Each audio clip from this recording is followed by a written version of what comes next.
Selamat datang kembali di podcast Gembel, episode ke-6 Gembel Bola.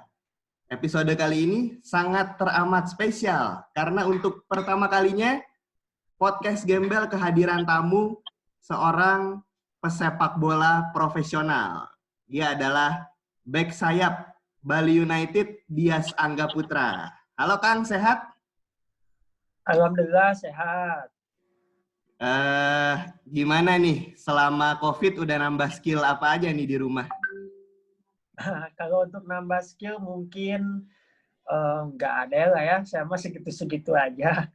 Tapi yang pasti saya cuman menjaga kebugaran aja, stamina, lebih kepada maintenance aja lah. Jadi di dalam libur ini, hampir 1 bulan lebih ini, setidaknya punya aktivitas yang untuk menjaga kebugaran tubuh. Kalau skill yang di luar lapangan sepak bola, skill masak misalkan? Itu juga bisa jadi. Karena mungkin kalau di mes saya habis latihan pagi, istirahat, mandi, makan udah ada. Tapi kalau di sini bawaannya habis latihan pagi, mandi, pingin aja lihat orang tua di dapur ingin bantu gitu. Jadi ya sekalian aja gitu. Oke. Tanya-tanya apa ini, masak apa, bumbunya gimana gitu. Asik. Jadi kita pastinya sekarang mau ngebahas soal bola dan soal posisi yang identik atau familiar sama AA Dias nih. Siap. Jadi gini Kang, sepak bola kan mengikuti modernisasi ya. Jadi makin lama terjadi perubahan.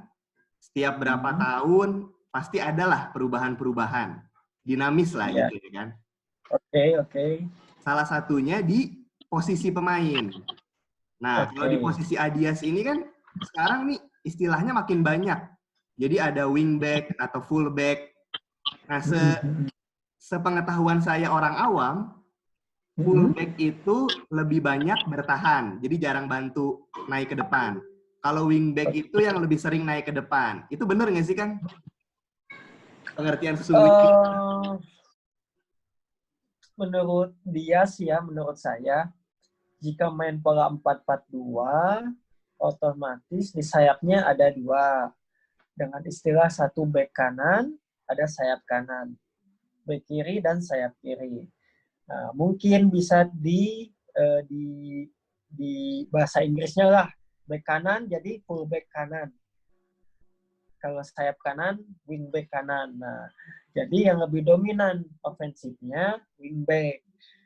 Yang full back kanannya lebih ke defense. Cuma full back kanan ini atau full back kiri ini punya nilai plus ketika membantu serangan. Di mana kalau fullback ini membantu serangan dan contoh memberikan assist, itu ada nilai plus. Berarti fullback ini bermain dengan modern. Oke. Gitu. Tapi tidak lupa setelah menyerang langsung bertahan, yaitu dibutuhkan stamina, kondisi tubuh, dan juga komunikasi dengan teman-teman yang lainnya agar posisi yang ditinggalkan tidak bocor karena sudah ada yang menutupi. Dan nanti pada akhirnya kita mulai organisasi lagi. Oke, menarik Kang. Nah, terus sekarang kan banyak pengamat-pengamat sepak bola Eropa menilai si bek kanannya Liverpool, Trent Alexander-Arnold, ini tuh sebagai wingback playmaker istilahnya. Karena dia sering banget terlibat serangan Liverpool. Sering banget lah gitu, lumayan dominan di sisi kanannya. Menurut Akang, layakkah si Trent Alexander-Arnold ini disebut wingback playmaker? Atau posisi playmaker ini sebenarnya cuma cocok untuk pemain-pemain yang berposisi sebagai central midfielder atau attacking midfielder? Kalau boleh jujur, saya baru dengar ada kata-kata wingback playmaker atau fullback ya playmaker. Setahu saya kalau playmaker lebih cenderung di posisi gelandang. Contoh, ada Paulo Sergio, itu playmaker. Dia banyak memberikan assist lewat through pass atau dia mobilitasnya tinggi sehingga bisa memberikan peluang kepada striker untuk mencetak gol. Nah, kalau yang dia lihat pemain Liverpool ini, Luis Arnold ini, dia punya stamina yang bagus, dia punya determinasinya sangat tinggi. Timing kapan naik, kapan bertahan sangat luar biasa. Nah, mungkin posisinya Liverpool ini, formasinya ini memberikan maksudnya memberikan kebebasan buat Luis Arnold untuk bermain lebih ofensif. Jadi Luis Arnold juga bisa disebut playmaker ya karena banyak memberikan assist kepada teman-teman yang lainnya. Bahkan dia kan disebut sebagai raja assist terbanyak ya di Liga Inggris. Betul, salah satunya. Nah, mungkin seperti itu. Itu juga tidak lepas dari komunikasi di saat posisi kanan ini ditinggal sama Luis Arnold. Luis Arnold jangan dia tidak panik gitu si Alexander Arnold ini. Ya karena sudah ada yang nutupi dengan yang lainnya gitu. Jadi dia juga bebas mau ninggalin posisi juga silakan saja. Gitu. Jadi menurut Akang sendiri bisa-bisa aja ya si Arnold ini digambarkanlah sebagai wingback playmaker karena terlibat banyak permainan tadi ya. Bisa. Asal komunikasi dengan teman-temannya jalan bisa. Oke, tadi juga menarik kan bahas formasi nih. Kalau ada di formasi 4 back dan formasi kalau misalkan wingback kan suka ditaruh di 3-5-2 misalkan. Di 5-nya di gelandang yang wingnya kanan kiri. Sedangkan kalau fullback yang di formasi 4. Adias pernah ngalamin dua-duanya kan? Ditempatin di kedua posisi itu. Alhamdulillah saya pernah ngalamin dua-duanya.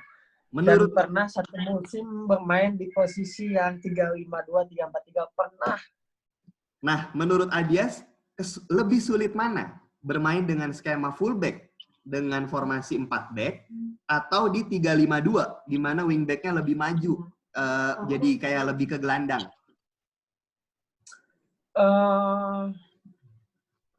Ada plus minus. Plus minusnya ketika main di 3-5-2 atau 3-4-3 kita punya kelebihan di sektor tengah. Kita pakai 5 gelandang, kita juga pilihan juga bisa ada 2 penyerang. Dan juga ketika bertahan kita udah ada yang tutup posisi kita yaitu 3 belakang itu.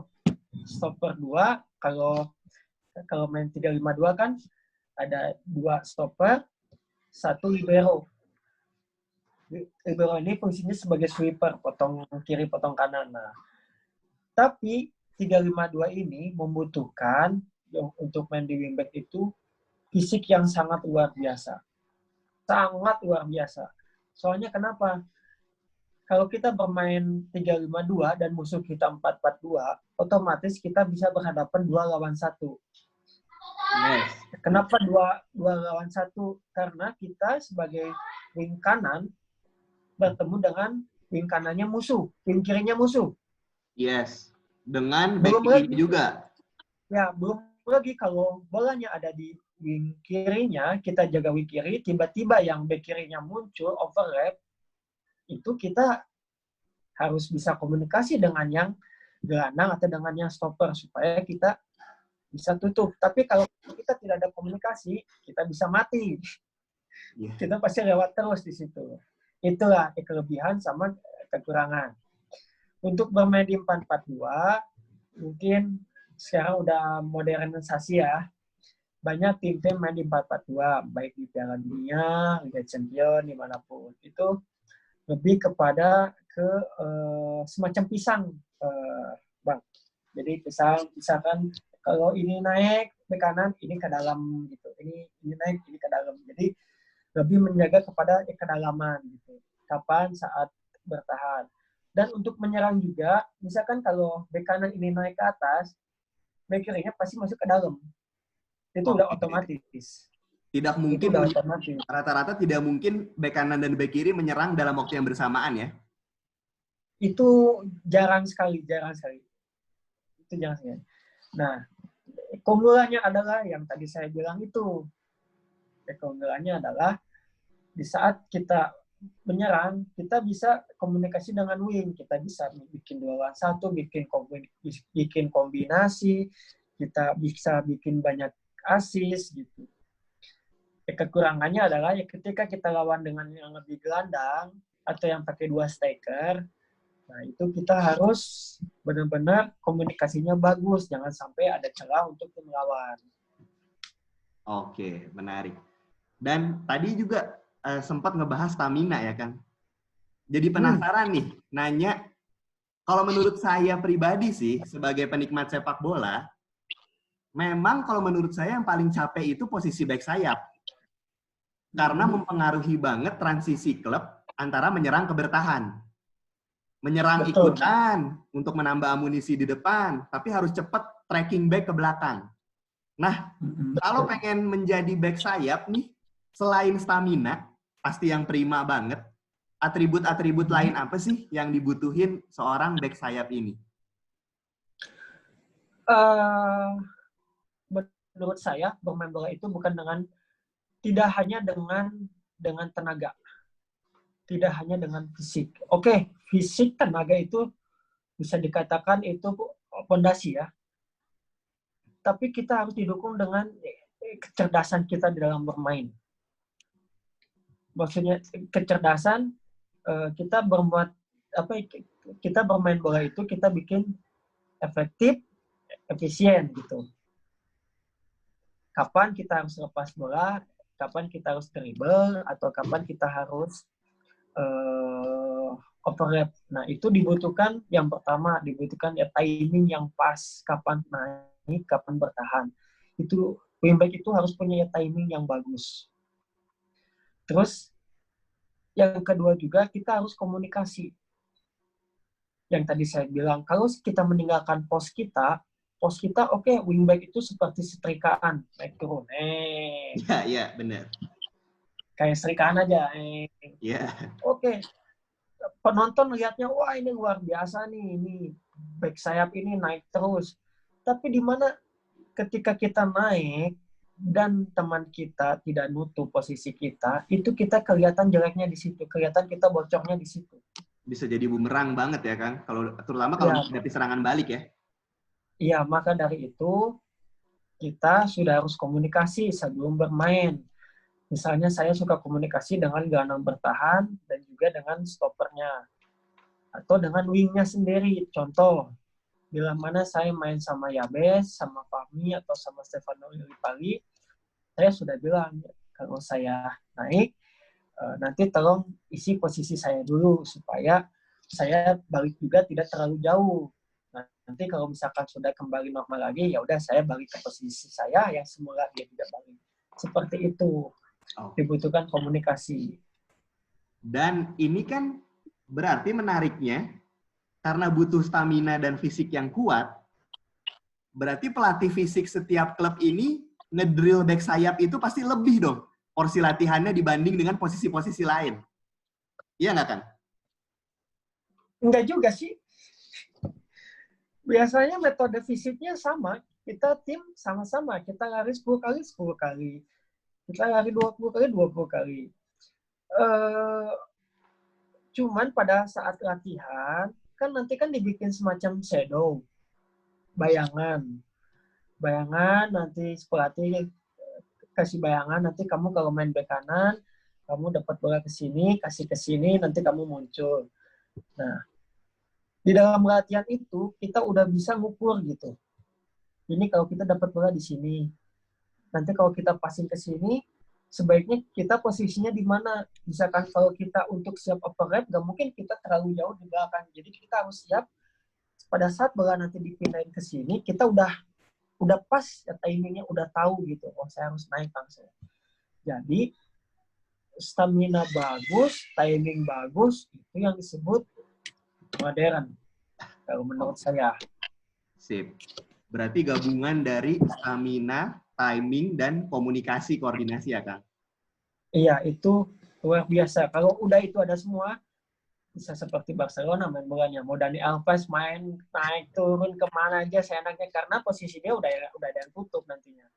Dan biasa memang di covernya sama si gelandang bertahan ya? Ya biasanya Sergio Busquets udah di situ atau Gerard Piqué udah di situ. Asik. Nah, menurut Akang nih, bek kanan yang paling komplit, yang Akang idolain juga di Eropa nih, yang punya ketiganya, yang punya timingnya bagus, stamina-nya oke, juga tadi komunikasinya juga bagus gitu, vokal di lapangan. Siapa Kang? Saya cuma satu, nggak ada lagi bek kanan yang bagus. Dani Siapa? Alves aja. Oh, Dani Alves ya, favorit kan. Favorit itu udah favorit. Dan itu jadi gaya bermainnya jadi panutan Akang nggak Kang? Suka nonton videonya atau apa? Wah, sering banget, Bang. Kadang-kadang saya sebelum pertandingan, saya sempetin dulu lihat video dia, profil dia bermain. Sekitar ya 10 menit. Satu video bikin 2 kali lihat video, mungkin pertandingan lawan ini, kapan dia bertahan, kapan dia menyerang gitu. Kadang-kadang situasi gini kan suka muncul di pertandingan gitu ya. Jadi ya kita udah punya gambaran, oh nanti kalau kita bermain lawannya seperti ini, punya kecepatan atau punya skill yang lebih, ya kita udah ada antisipasi karena kita tadi sudah nonton video dari Alves tadi gitu. Oke. Dan emang menariknya sih si Dani Alves ini adalah salah satu penyumbang asis terbanyak ketika dia bermain di Barcelona, menyumbang asisnya kepada Messi. Maksudnya kan, salah satu yang terbanyak dari si wing kanannya itu. Tapi kan banyak yang menilai si Dani Alves ini sebenarnya lebih dominan menyerangnya kan. Lebih jago dalam menyerang. Tapi bertahannya sendiri kurang sebenarnya. Nah menurut Akang gimana nih? Iya. Jika pemain itu lebih banyak menyerang, dominannya menyerang, otomatis kans untuk membuat gol atau memberikan assist lebih besar. Nah, yang tadi saya bilang, Dani Alves ini punya komunikasi bagus dengan teman-teman yang lainnya. Di saat dia udah naik sampai di kotak penalti lawan, posisi dia itu udah pasti ada yang tutup. Karena saya lihat berapa kali videonya, ketika Dani Alves bikin kombinasi 1-2 dengan Messi atau dengan yang lainnya, semacam Xavi udah pegang bola atau Iniesta udah pegang bola, tiba-tiba Dani Alves muncul di depan. Pada saat itu posisi Alves itu udah ada yang tutup. Jadi ketika bola jatuh ke posisinya Alves, itu teman-teman Barcelona itu udah pada ngepres di situ atau bikin foul apa untuk menghindari serangan balik. Gitu. Oke. Dan kalau sekarang kan banyak yang bilang kan Trent Alexander-Arnold, backnya Liverpool itu salah satu back kanan terbaik di dunia. Setuju nggak kan? Iya. Setuju ya? Atau punya opini lain? Belum lah. Oh belum ya? Soalnya belum apa ya, maksudnya belum mungkin beda selera ya. Saya tidak terlalu suka sama Alexander Arnold. Mungkin dia terlalu agresifnya dalam menyerangnya gitu. Tapi saya lebih suka bermain dengan irama gitu. Contohnya Dani Alves, dia punya irama bagus di dalam bermain. Temponya juga kapan cepat, kapan harus lambat. Oke. Itu sih. Dan fakta menariknya nih Kang. Emang sih kenapa Trent Alexander-Arnold ini jago banget asisnya, jago banget nyerangnya. Karena dia waktu di akademi, dia itu ternyata pemain posisi nomor 6 di gelandang. Jadi dia dasarnya udah kuat ya untuk memberikan asis ya. Iya, terus sama Klopp dimodifikasi, jadi dia bisa main di bek kanan akhirnya. Makanya jadi asis-asisnya tuh jago banget lah. Karena memang sebenarnya atributnya, skillnya seorang gelandang gitu. Oh, berarti pelatihnya juga jeli ya. Ini pemain posisinya di. Betul. Berarti kalau klub Eropa sukanya Barcelona ya, Kang? Lebih ke Manchester United. Cuman kalau gaya bermain, tim, atau idolanya ya ada di Barcelona. Oke. Dan tadi kan yang idola yang Eropa ya.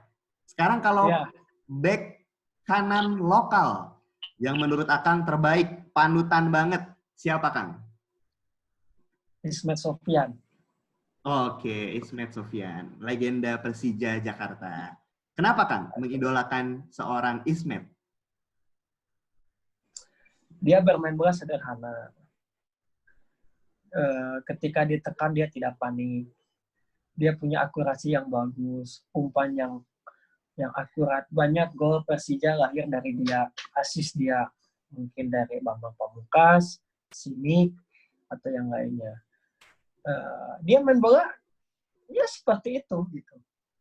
Main bola tidak harus tidak harus dribble banyak atau apa. Dia cukup punya akurasi satu, tapi itu gol gitu. Nah, itu yang jadi nilai plusnya, itu yang bikin dia jadi dikenal di Indonesia. Ismail Sopyan, pasti dia langsung mikirnya, oh ini umpannya nih bagus. Dan sebenarnya menariknya juga, back-back seperti Ismail Sopyan ini ahli dalam bola-bola mati ya kan, yang menjadi nilai tambah dia. Iya. Jadi sering kayak free kick atau corner itu dikasihnya ke si Ismet ini ya. Karena dia dulu striker kan. Oh, dia dulu striker? Striker. Dia dulu striker di timnas sama BP, sama Purwanto, sama siapa gitu. Tiba-tiba dapat pelatih dari luar, Ismet dipindahin ke bek kanan. Oh, baru tahu kan saya. Menarik. Jadi dia akurasinya sudah dilatih saat striker. Oke. Mirip dengan kasus si Arnold tadi ya. Ya, mirip juga dengan saya. Atribut skill-nya dari gelandang, terus dipindah ke bek kanan. Ya, mirip juga dengan saya, karena saya dulu juga mainnya gelandang. Oh, Akang dulu di gelandang mana, Kang? Nomor berapa, Kang? Saya dulu main di gelandang serang. Gelandang serang. 6 atau 8 ya berarti ya? Ya, betul. Itu semasa di akademi, di Persib, atau di mana tuh, Kang? Dulu mainnya gelandang? Iya, saya di Persib Junior main di gelandang. Oke. Dan sebagai informasi juga, kita berdua ini memiliki kesamaan ya, Kang? Sama-sama penyuka Persib, karena dari Bandung, kota kelahiran, dan juga Bali United, karena tempat kerja profesional kita. Iya. Betul. Nah, sekarang kan, halo, anaknya kan? Halo. Halo, ini siapa namanya? Oh, keponakan. Sini. Siapa namanya? Sini, kakak dulu. Halo. Halo, siapa namanya? Gisel. Gisel udah sekolah belum?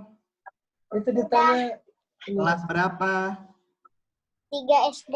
3 SD. Yang ini siapa namanya? Ini Afisya. Halo.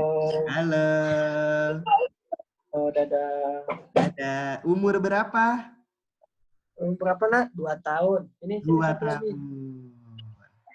Ini satu lagi. Halo. Ini satu lagi, Om. Wah, rame. Seru, Kang, rumahnya, Kang. Wah, di rumahnya jadi momen bareng keluarganya dapat banget nih di rumahnya. Wah, ini banyak banget. Saya punya keponakan 9. Oh, 9. Oke. Dari kakak yang pertama 3, dari kakak yang kedua 4, dari yang ketiga 3. Adias berapa bersaudara ya? Saya 2. Oh, 2. Saya 2, kalau istri saya 4. Oke. Wah, seru sekali. Halo. Ini keponakannya yang paling besar. Pahlawan. Itu yang warna putih, Ini dada terus nih. Dari keponakan-keponakan itu ada yang suka main bola nggak, Kang? Ada nih, sini. Wah. Ini kenalin dulu. Simpen. Ini pelatihnya sama Eka Ramdhani. Oke. Mau jadi pemain bola kalau udah gede? Iya. Posisinya kira-kira apa nih yang tertarik? Tengah. Oh, tengah. Tengah saya. Oh, tengah atau sayap.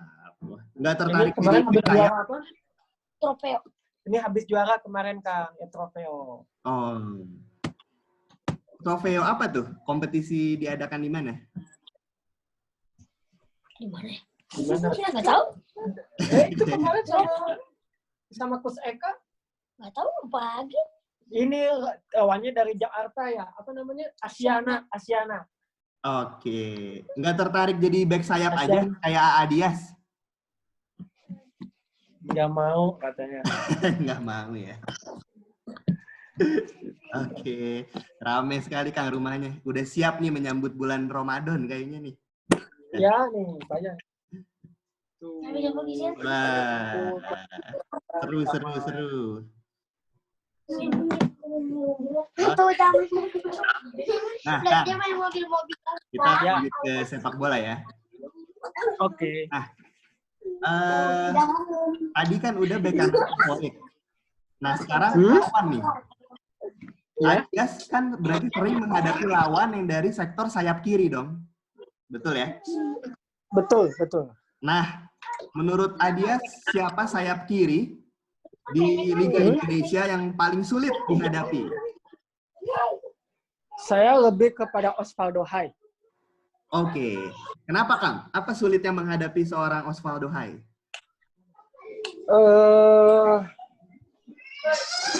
Dia pintar bermainnya, dia juga punya apa ya? Dia punya speed. Dia punya speed sama dia suka bikin aksi yang membuat apa ya? Maksudnya gerakan dia itu sulit dibaca sehingga bisa terdapat ruang kosong untuk temannya bantu gitu. Oke. Itu Pergerakannya berarti itu yang mengacaukan ya, berarti ya bisa mengacaukan lini pertahanan lawan. ya betul. Kalau pemain asingnya, Betul. Hah? Pemain asing sayap yang paling sulit dihadapi. Pemain asing Liga Indonesia. Sepanjang Akang bermain aja. Yang dari Melbourne itu kemarin AFC. Oh, oke. Itu bagus banget itu. Iya. Lincah, cepet ya. Dan luar biasa. Kalau nggak salah timnas Australia juga kalau nggak salah. Nggak tahu ya, tapi mohon maaf dia kayak Afrika gitu ya. Oh, kayak Afrika ya? Oke. Nah, sekarang terakhir nih Kang, pertanyaannya. Oke. Jika harus membentuk skuad dengan terdiri dari 5 pemain, tapi semuanya harus posisi bek kanan. Siapa aja yang ada bek kanan? Harus bek kanan semua. 5 orang bek kanan. 5 orang bek kanan? Iya. Misalkan main futsal nih Adias nih. Skuad Adias tuh isinya harus bek kanan semua. Menurut Adias siapa aja bek kanan yang bisa dipakai untuk bisa bersaing dengan tim-tim lainnya? Oke. Saya yang pertama pilih Dalendoke. Oke. Pilih Dalendoke ya. Kenapa, Kang? Kenapa? Dalendoke dia punya bertahan yang kuat, postur, agresif juga di dalam bermain. Di Persita ya dia sekarang? Iya, di Persita. Lalu yang kedua, Kang? Yang kedua saya pilih Ismet Sofyan, jelas. Pasti, tadi udah Ismet, ya dia punya tadi yang Akang bilang pengalaman, akurasi sama punya umpan-umpan yang bagus.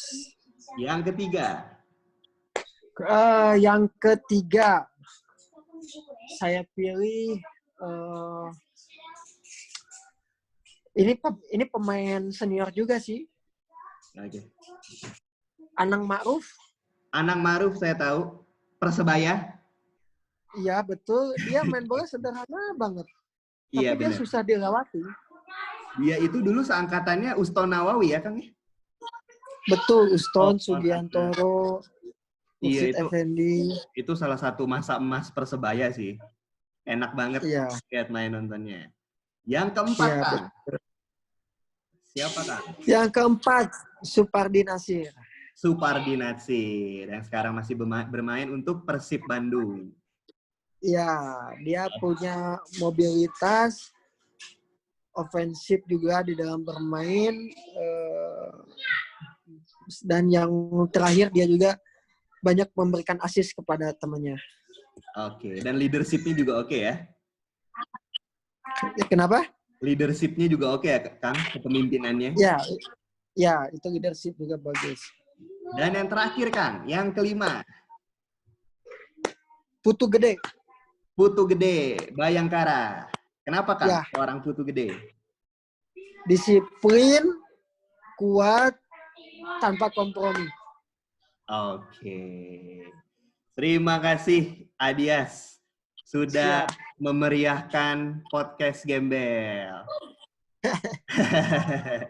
Mantap. Jadi kalau, ya, siapa tahu fans ada yang mau nanya ke Adias, atau misalkan punya pendapat siapa bek kanan terbaik di Eropa saat ini, bisa tuliskan di kolom komentar. Terima kasih, Adias. Sukses selalu. Sama-sama. Semoga Amin. sehat selalu di masa pandemi ini. Amin. Semoga cepat berakhir dan sepak bola yang sebagai hiburan rakyat bisa kembali mulai nih. Kita udah sangat merindukan. Amin. Makasih. Sehat-sehat juga buat Akang ya. Iya. Terima kasih, Kang. Dadah. Dadah.